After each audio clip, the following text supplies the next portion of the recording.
Primeiro, cara, queria falar contigo aqui eu troquei uma ideia aqui no início da semana com o Daniel Lopes e tal, pra falar sobre o que estava acontecendo lá. Ele tem sempre uma perspectiva, assim, um pouco mais. Não vou dizer subversiva, mas uma perspectiva diferente do que sai nas manchetes e tudo mais, né?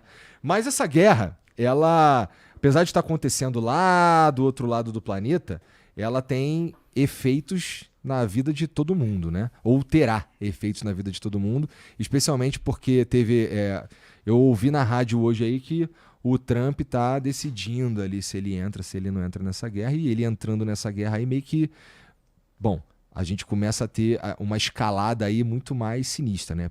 A princípio, é uma entrada dos Estados Unidos ali meio que seria para resolver e destruir a última usina nuclear do Irã, que é uma que fica subterrânea, né? E só os Estados Unidos têm a bomba necessária para atingir esse lugar. Mais uma entrada dos Estados Unidos aí, eu suponho que os aliados do Irã, e assim, talvez o mais notável seja o Paquistão com bomba atômica, entraria também nessa bagunça aí, né?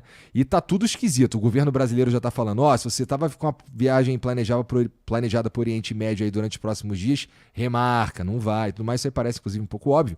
Mas como é que tu enxerga isso que tá acontecendo, cara? Eu tive em Israel em janeiro desse ano, né? Justamente no momento da fase de negociação dos reféns, né? Da troca dos reféns ali da faixa de Gaza. E inclusive a gente viu, né? O pessoal voltando, né? E tive há 2 anos, né? Em Israel também. Essa viagem mais recente teve mais essa perspectiva da negociação e da guerra com o Hamas. Mas a anterior... deu para ter uma visão geral em relação ao histórico de conflitos, né? Do Estado de Israel com países vizinhos, e hoje acho que o único que mantém a hostilidade maior, né? Que é de fato um país, né? E não, o Hamas não é um país, né? O Hezbollah não é um país, mas o único país que mantém essa hostilidade em relação ao Estado de Israel é o Irã, né? É porque o Irã mantém essa guerra com Israel lá por procuração, de certa forma, né? Que eles financiam esses grupos, não é isso? Isso, exato. Principalmente o Hezbollah, os rebeldes no Iêmen. Mas, da minha perspectiva... Aliás, o Brasil tem uma participação, né, nessa história do enriquecimento de urânio. Porque lá em 2009, 2010... o Obama chamou o Lula e chamou o Brasil e a Turquia, né, para fazer a negociação do acordo nuclear com o Irã, né? E o acordo era o Irã mandar tantas toneladas ali para ser enriquecido na Turquia, então ele não teria o controle total dentro do próprio território para de fato utilizar o urânio para fazer a bomba atômica e para os fins médicos e de energia nuclear, que é o que eles estavam dando a desculpa, né? Aí chamou o Lula para fazer a negociação, saiu o acordo nuclear do Irã, mas logo depois que foi fechado o acordo, mesmo tendo sido o próprio Obama que tivesse chamado o Lula para fazer essa negociação, na hora ele falou, olha, esse acordo ficou uma merda, né? Porque não tem nenhuma garantia de que a gente vai saber exatamente o quanto o Irã vai estar enriquecendo urânio, o quanto de urânio que o Irã tem. A gente só sabe que ele está mandando uma parte para a Turquia, que a Turquia está enriquecendo, que vai devolver para ele agora. Enriquecer 20%, acho. Agora, a gente não tem nenhuma garantia de que eles não vão, né, extrapolar, esconder o jogo e etc. E o que aconteceu é que há muito tempo já os serviços de inteligência dos países sabem que o Irã...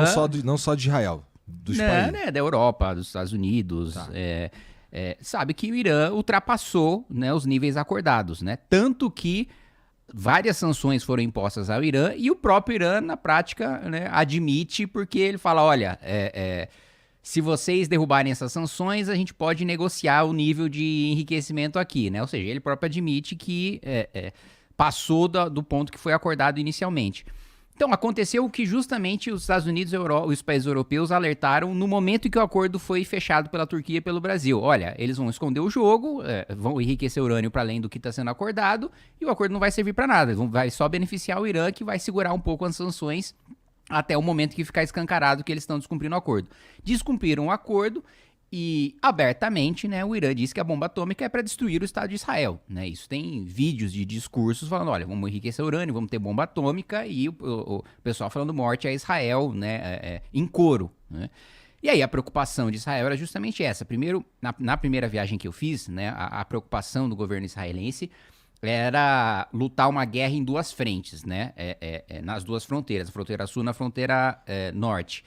Com o Hezbollah ao mesmo tempo que com o Hamas. Esse medo se concretizou, né? Acabou acontecendo de fato deles enfrentarem nas duas frentes, mas conseguiram vencer, né, essa guerra. E aí o outro medo era justamente de ter uma bomba atômica vindo do Irã, né? Porque Israel possui, né, é conhecido por ter um dos melhores sistemas, né, antimíssil do mundo. Tem o sistema de mísseis de curto alcance lá para se defender principalmente ali da faixa de Gaza, ali do Líbano, que é o Domo de Ferro, né, que é conhecido. Tem o Stiling de Davi. Esse eu não conheço. O Stiling de Davi é o sistema antimíssil de médio alcance. Ah, tá.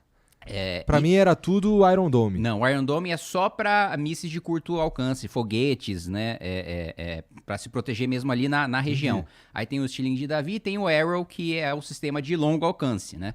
Mas, claro que tem limitações, né, em relação a mísseis de cruzeiro, que eles não têm toda essa capacidade de segurar tudo, tanto que, né, Israel foi atingido até, salvo engano, hoje ou ontem, um hospital, que aí o Estado de Israel falou que, enfim, tinha ultrapassado de todos os limites ali o ataque do Irã. Mas, enfim, todo esse conflito começa agora porque Israel falou, olha, chegou num ponto em que eles estão prestes a ter a bomba atômica, e se eles tiverem a bomba atômica, eles vão lançar aqui. Né? E aí não tem sistema de antimíssil que a gente consiga garantir a segurança da existência do nosso Estado. E aí eles fizeram esse ataque. Teve a reunião do G7 agora, que inclusive o Lula passou várias vergonhas em sequência, não sei se você acompanhou. Me conta. A primeira vergonha foi o G7, né? São as 7 maiores economias do mundo.